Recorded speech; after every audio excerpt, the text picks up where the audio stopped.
sabotsy faharoa volana novambra 2024 araba toboko lafinaritra toboko vavy ny toetry ny andro avy hatrany ary ny sary no aseho anao tazantsika iny ilay rindrin-drahona avy nandalo tato atsimon'ny nosy izay narano ity anticyclone na tsiko atsimo ity manaraka azy avao arina ao. Izy io zany dia mitondra rivotra amin'ny akapobe amin'ny faritra avo amin'ny atitany sy ny morontsiraka atsimon'ny nosy iray manontolo iny.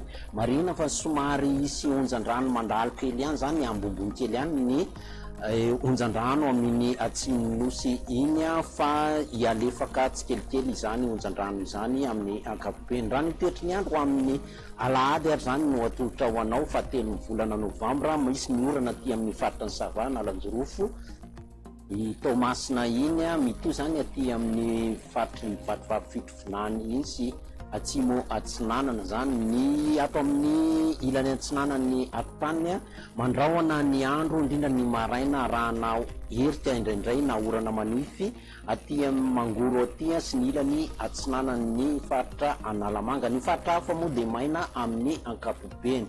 Ny toetry ny andro ny tolakandro mitohy hatrany ny orana aty amin'ny faritra Savana Alanjorofo atsinanany Vatovavy fitrovonany mandrahona hatrany ny andro ny aty amin'ny ilany atsinanany afovoan-tany indrindra ny Takariva dia mbola arahana herika indraindray na orana manify zany any Mangoro sy ny ilany atsinanana Analamanga. Isy ny orana arankotroka aty amin'ny faritra Nosy Ambilibe Ambanja Analalava iny.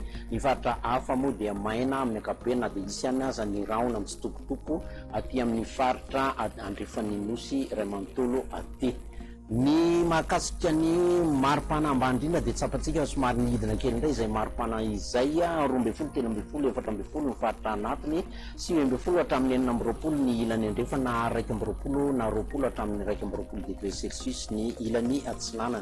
Ny mafana indrindra mbola aty amin'ny faritra andrefana atilo zany avaratra andrefana 9 ny faritra anatiny 14 hatramin'ny 17 degré celsius ary ny ilany atsinanana 14 hatrany hatramin'ny 19 degré celsius. Ireo tanan-dehibe ivelan'ny Madagasikara raha ny toetry ny andro no ambara zany manorana ny any Paris any maina ny andro ny any Nairobi sy Johannesburg. Ireo nosy manodidina antsika ihany koa dia saika manorana amin'ny ankapobeny orana tandrifon-drahona ny amin'ny Mayotte sy La Réunion any orana manorana tsotra ny any Maurice mandraondraona ny andro ny any Comore sy Seychelles. Dia izandray fotoana miarahako tamin'ny toko klasy toko vavy metraka ny veloma mandrapitafa indray.